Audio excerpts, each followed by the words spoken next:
Welcome to the Spiritualpreneur Podcast. I'm your host, Christian, aka Love Pixel. And in each episode, we sit down with spiritual entrepreneurs sharing their knowledge, wisdom, and tools on their path to authentic success. Let's dive in. What is up, beautiful people? This is Christian from the Successful Spiritualpreneur Podcast. And today I'm very excited to have Candice Lazar on the podcast. And she's the founder of 44 Breathwork, a science-backed, no-nonsense approach to feeling better fast using the power of breath. She's also certified as a menopause coach, life coach, Reiki Level 2 practitioner, and a licensed heart-centered facilitator. Today, Candice helps business owners and high achievers using breathwork as a practical tool for stress relief, energy, sleep, and clarity. Her message is quite simple. If you can breathe, you can do this. Welcome to the show, Candice. Thank you. It's great to be here. Love it. Well, before we start, I would like for us to take a breath. Works for me.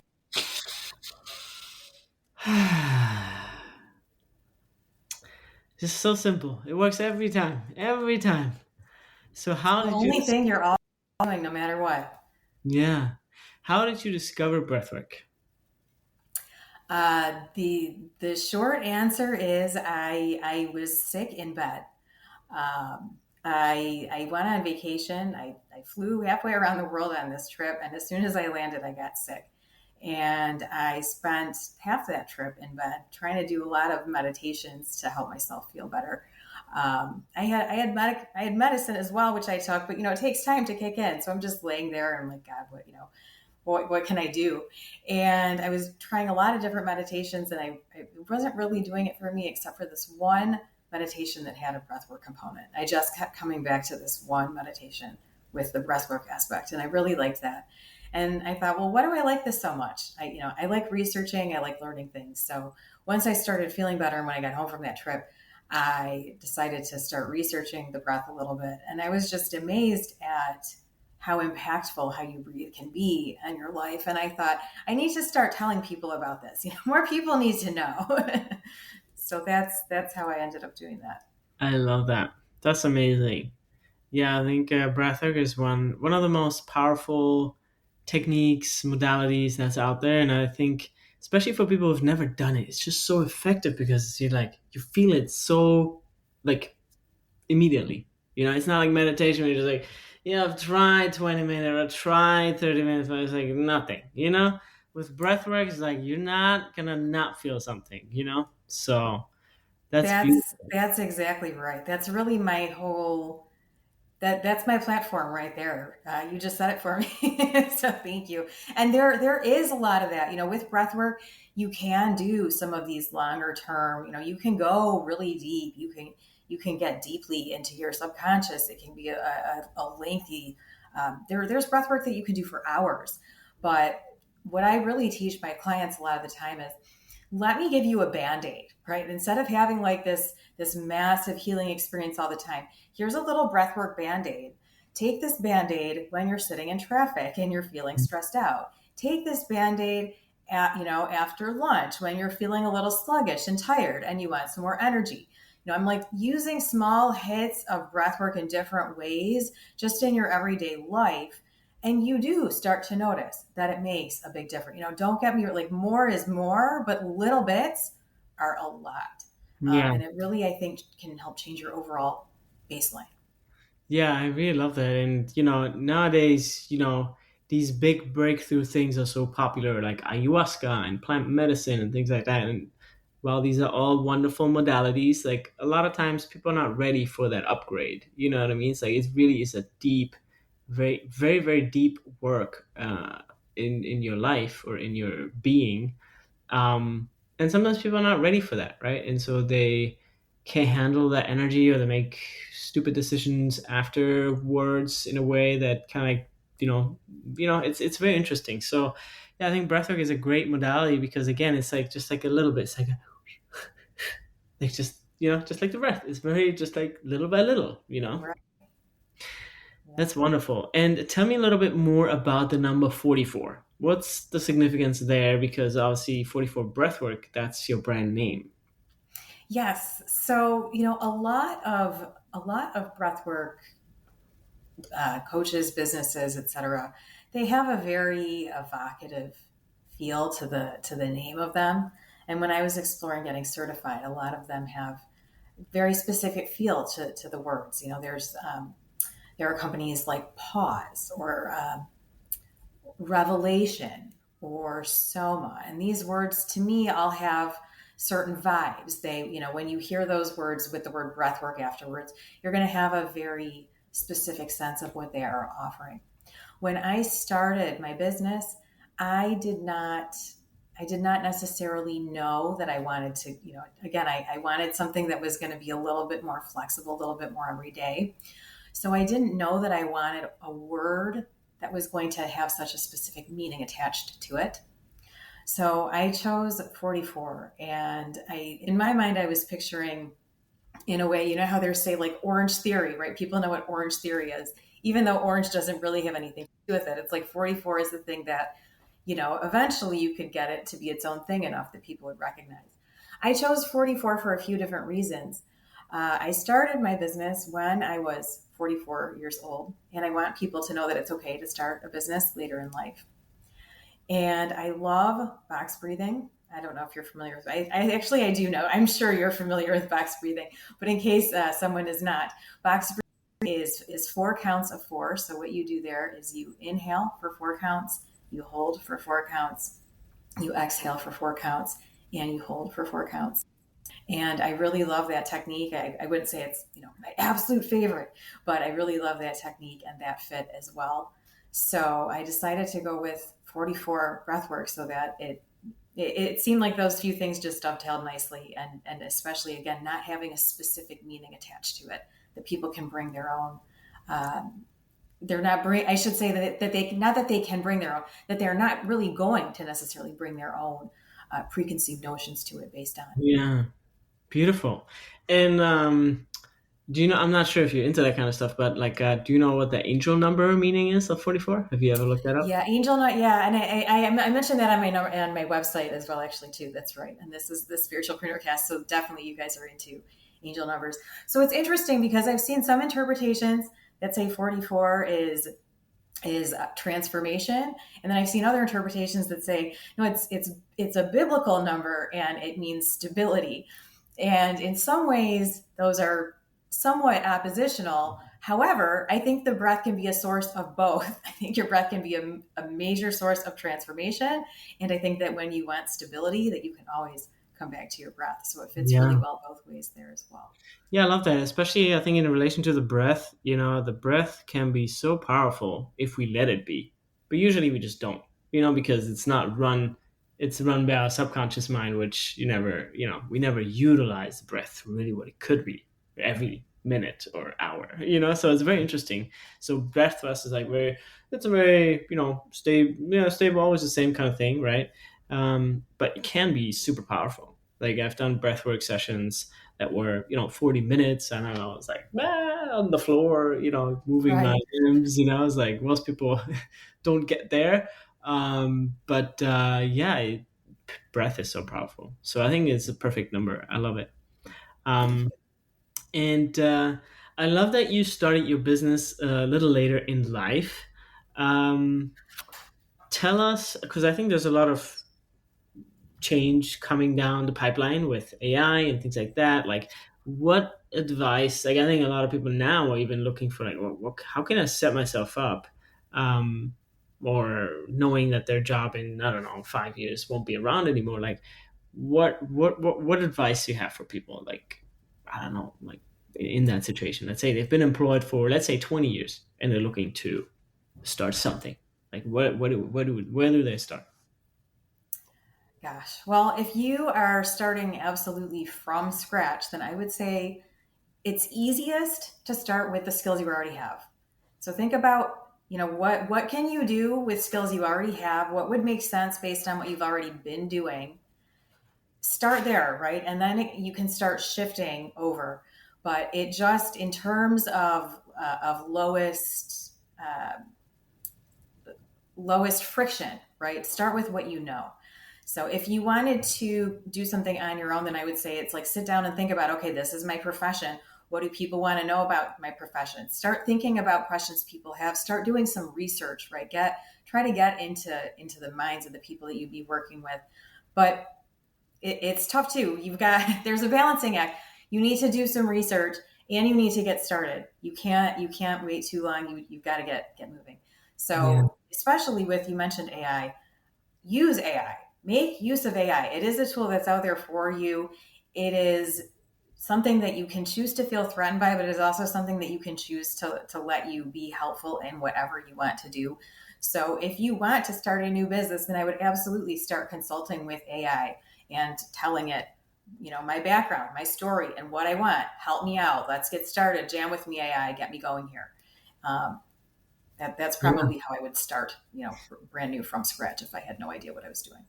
Very cool. And what would you like from your experience? Because, you've built businesses around breathwork with 44 Breathwork and the Breath Well Taken. Like, what was your journey like? Tell us a little bit about your entrepreneurial journey of like, in the beginning it was like this and then it got like that. Like, what's your, like, from practitioner to business owner, what's your journey?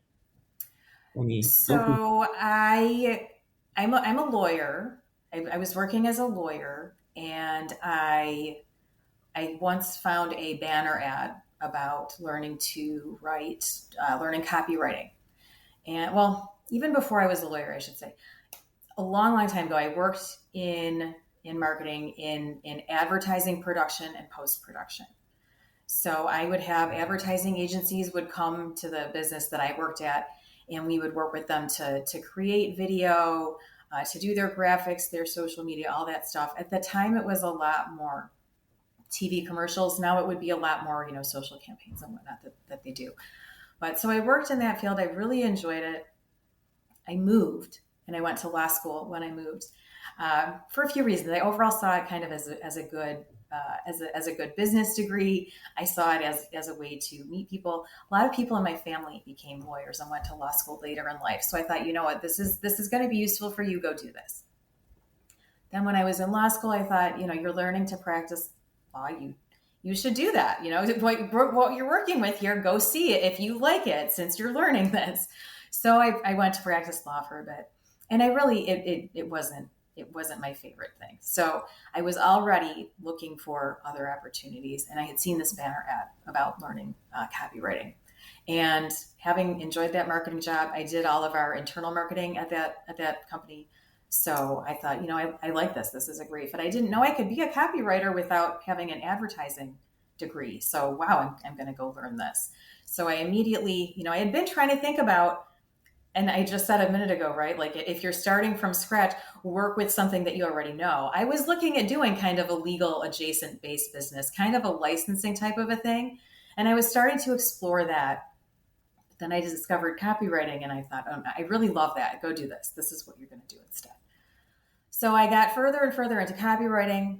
I eventually left my job as a lawyer.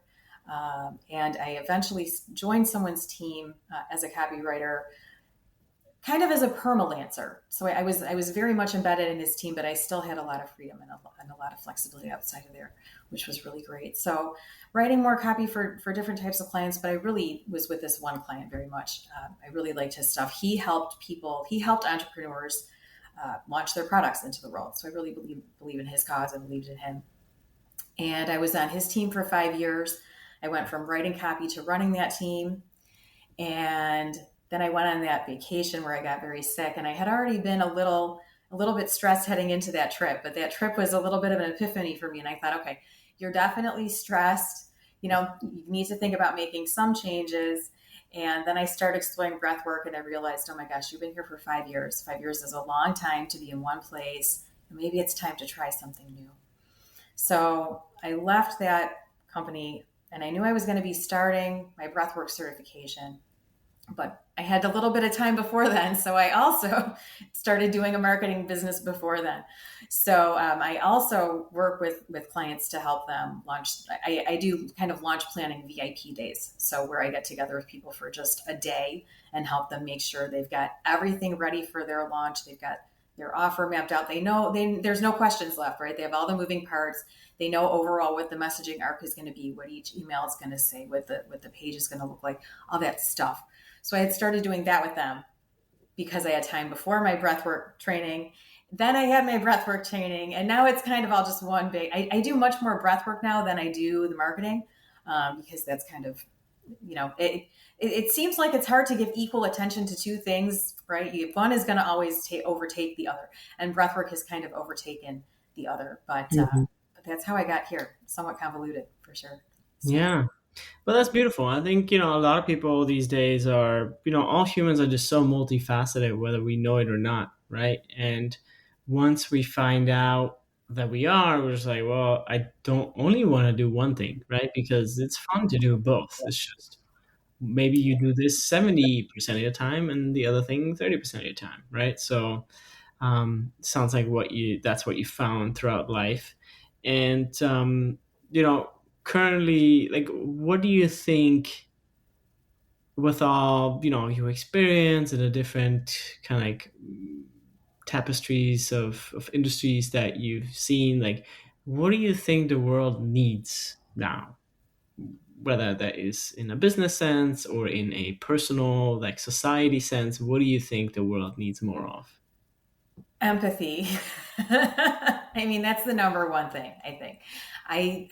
I think, period, right now, there is a lot of myopia, a lot of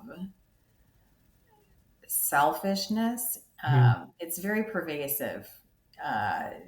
Yes. I mean, when you said, like, what does the world need more? That is literally the first thing that popped into my head was empathy. So we need more of that. And peace as well. Definitely need more of that. In a business sense, what does the world need more of?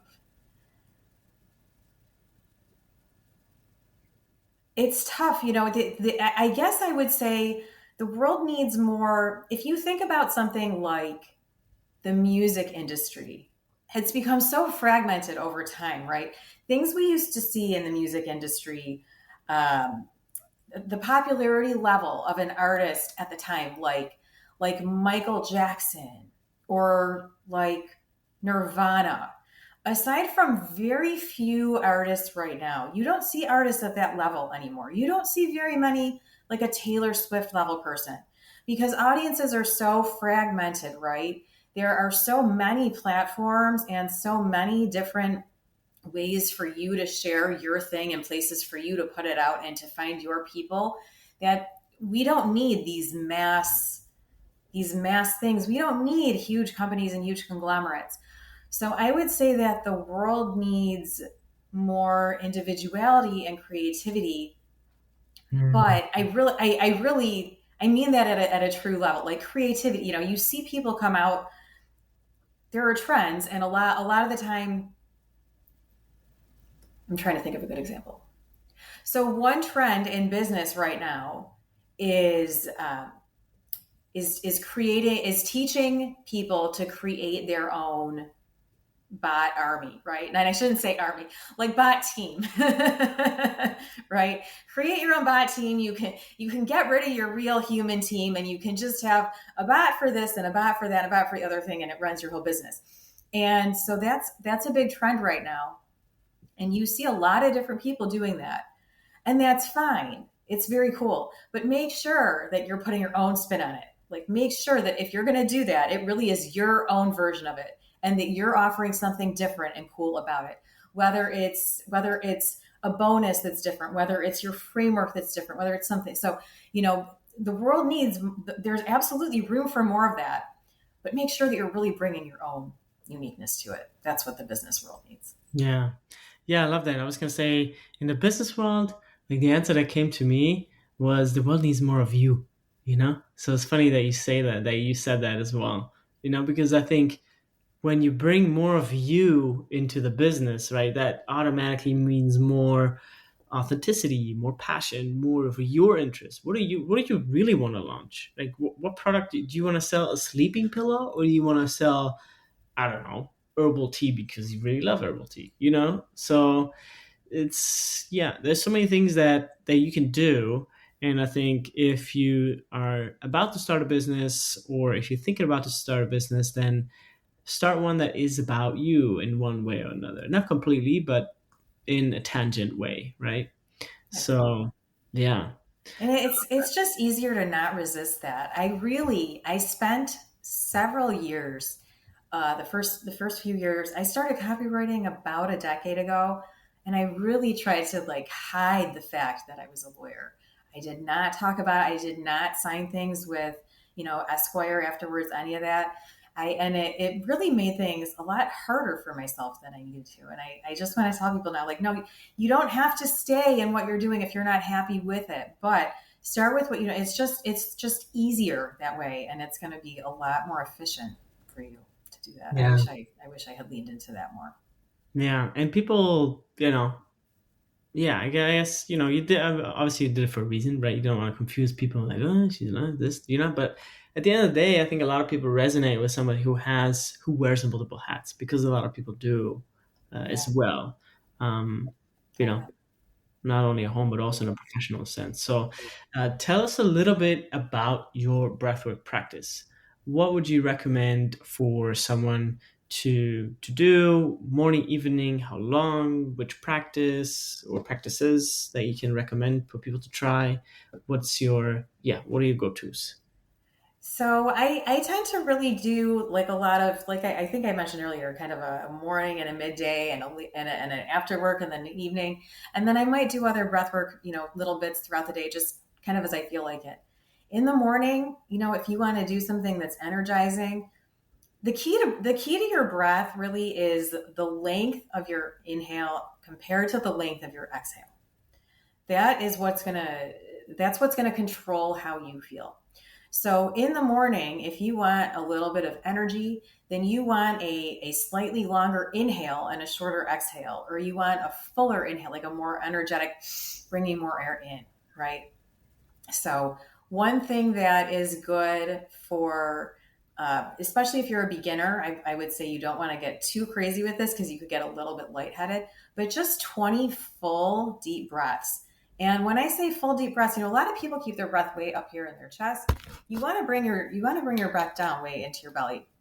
Think about it. And for some people, you've got to focus. Think for a minute and feel that expansion, because they're really used to keeping their breath so high. But I would say if you could take 20 kind of, quick, full breaths in through the nose, out through the mouth, kind of, it feels a little bit of like huffing and puffing, but not where you're controlling it. That's the key. Maintain control here. And you're doing 20. And if you feel lightheaded before then, then stop. That's one that I would do for a starter. I wouldn't get too long into doing holds that much if I was just starting. That is also an energizing technique. Like, that's also good for after lunch too, right? Because you're digesting. You've got a lot of blood like that's going all into your stomach. It's leaving your brain. You're getting fuzzy. You're getting tired. So that's good for that as well. Now, for a more downshifting type of a breath, if you're trying to calm yourself, then you want to have probably a longer exhale than inhale. So one thing that I like to do often is I will just double the length of my inhale. So I very often do a 4 count inhale, and then I'll do an 8 count exhale. Sometimes I'll do a 3 and a 6. There are also a lot of breaths that are kind of more, equal in pattern, making sure that things are equal in length, like we talked about with box breathing. Or there's something called resonant breathing, which is 5-second inhale, 5-second exhale. That's probably, I would say resonant breathing is the thing I do the most throughout the day. Like midday, if I get up from my desk to go refresh my water or something, if I think of it on my way there, I'll start doing some resonant breathing. That's kind of my usual go-to throughout the day. And then I would say in bed at night, when I get in bed, I like to do 10 really full, slow belly breaths. Once I'm laying down, I put a hand on my belly, a hand on my chest, and I just go so slowly. Breathe in really slow, let it fill. Breathe out really, really slow as possible. And it just turns into this kind of gluey, almost kind of meditation thing as I'm trying to fall asleep. I love that. And what are other practices or habits that you would say that keep you in alignment, in addition to your breath? I'm a big fan of working out. I think physical activity is really important. So I work out usually 4 to 5 days a week. I've gotten in a habit and this was not, I didn't intend to do this, but it's stuck and I really like it, is when I get up from my desk, when I come back to my desk, I will do a set of 10 push-ups, and I try to do that 10 times a day. So I end up with 10 sets of 10 throughout the day. It's not, it's kind of like the Band-Aids, right? It's not super disruptive to your day, but it gives you a little bit of movement, little burst of energy, changes things up for a second. And then by the end of the day, you did 100 push-ups that you wouldn't have done otherwise. Yeah. So I love that. That's great. I like these little like yeah, add-ins to life, like for me, one thing I always do is like I sit down with tea when I sit down for a longer work session, just because it's like something that accompanies me, that keeps me going. There's some, taste, some like, experience there for me that just like, oh, this is so nice. How cozy. I can sit down, do my work here with my computer. Yeah, so these yeah, little things, I think that's also for me where it's like, because those are the ones that are actually gonna become a habit eventually. So that's why I think those are just the most accessible and approachable ones. I love that you share those. um agreed. Yeah, I don't know if you know the Tiny Habits framework from Dr. BJ Fogg. mhm. Dr. Fogg is the one who James Clear, everyone knows who James Clear is for Atomic Habits. James Clear learned from Dr. Fogg. And so Dr. Fogg's book, Tiny Habits, it's older than Atomic Habits. Same type of thing. It's the micro things, it's the small steps, it's, getting those little things solidified as the habits that are really, what's that cliche? A big doors swing on small hinges, right? It really is small things that can make a big difference and that you're going to want to stick with because it's small enough to be able to do. So. Hmm. Yeah, I love that. So tell us a little bit about your current offerings. Like what type of products or services do you offer? And yeah, how or why? Just a little bit or a little overview. Sure. Well, as I mentioned, kind of my other business, I've got those VIP planning days, but I'm actually trying to think about what would it look like to have a breathwork, VIP day. What does that look like? So that's something that I'm mulling over. But things I actually have in my business right now, my main thing that I usually promote is a membership. It's kind of like an a la carte subscription in a way. It's, you log in and it's available on all, mobile, tablet, whatever, PC, and it's got audios, videos, PDFs, all different types of breathing techniques and other nervous system trainings and tools. So that's like my main thing. And then it's got for people to be able to go in and use when they want, kind of at will. How much time do you have? If you only have a minute, here's a short one. If you have an hour, here's a long breathwork journey, like you talked about doing at that event and getting kind of, like, woo, all crazy. But there's also a monthly coaching component with that, so people can have some interaction and they can get some help from me, some guidance as far as breathwork or other stuff as well. So that's really my main thing that I promote day to day. I also have an 8-week coaching program, like a live coaching program that I run a couple times during the year. And that's also a kind of a nervous system support toolbox, very much based on breath work, but a few other things as well, things that I personally have discovered and found really helpful and interesting. And so I want to share them with my audience. So we do stuff like we talk about polyvagal theory and energy mapping and internal family systems and things like that. So yeah, that's how I can really also get to share and teach personally. And then I've got a few other things in the works too. I've got some smaller little packages, like packages of things from my membership that you can buy, a few recordings here and there, a few things that I'm coming out with for Black Friday, and then probably into next year. And I'm thinking about doing more live stuff. Is it going to be I've taught a live class in the past. That's not the same as the coaching program. Do I do that? Do I do more of a one-to-one? I'm not sure what it's going to look like, but something else there, because I know that people want different levels of support. And I know that people want to invest different levels of time and different levels of money, and I want to be able to meet people where they're at and have something for them, regardless of where they're at. So Beautiful. And where can people find all that? What's the best way to find out about that? probably through my website, 44breathwork.com. And on my website, you can sign up. There's a couple of red buttons. There's a big red button in the upper right corner, and there's a red button in the center of the screen. And you can sign up through those buttons to get 5 of my favorite breathing techniques that can help you change how you feel in less than 5 minutes. Again, more breathwork Band-Aids, but short, impactful, easy to do. So you can sign up there, and then you'd be on my list, and you'd be staying in my world and hearing from me pretty regularly. Beautiful. I love that. And we're coming towards the end of the podcast, but I'd love to ask you a couple more questions. So in terms of your, entrepreneurial journey, who or what inspires you the most currently? There are a few coaches whose stuff I open more often than not. Well, and having said that, there's actually someone whose emails I don't open as much anymore. But so there's a coach I used to follow a lot who was kind of like a little bit of like a business rebel coach. And it seems like over the past couple of years, she seems to have found religion. She seems to have turned a bit more Christian.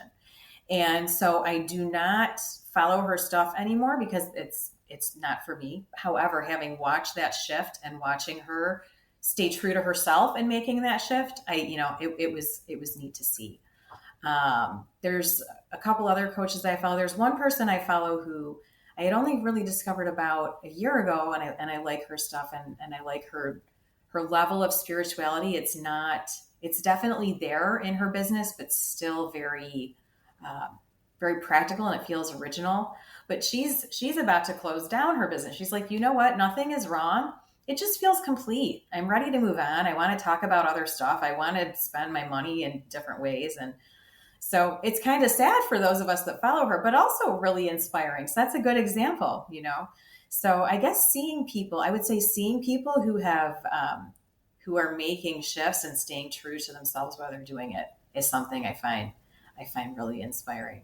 And I was also talking with some friends the other day. I was telling them how my husband has a friend who discovered that a kid in his fraternity from the university that he graduated from like decades ago is one of the winners of like this massive lottery jackpot that just was drawn a few weeks ago. Like this kid is suddenly like, he's probably already withdrawn from school. He's not, there's no need for him to go to college anymore. Right. Like he's got like 9-figure wealth. And, so I was talking with my friends and we're like, God, what would you do if you just had like 9-figure wealth like that overnight? And just to imagine some of the things that you would do and starting to think about, do I actually need 9-figure wealth to do that? Like I probably can start doing some of those things now, right? And taking some of these steps now, right? So even just letting things like that conversation, I never really expected it to turn out to be inspiring for us, but I think it kind of was. So I don't know. It's everywhere. Sometimes in places you don't expect it to be. So yeah, I love that. Beautiful. Well, I'd love to ask you one more question and then, close out the podcast. So just, the last part of the podcast, I always like to give it over to the guest of the show and just ask them what are their, future aspirations, future goals, like where do you see yourself, your brand going and evolving? What are you looking to call in? I think I will probably end up kind of combining my two businesses more would be my guess.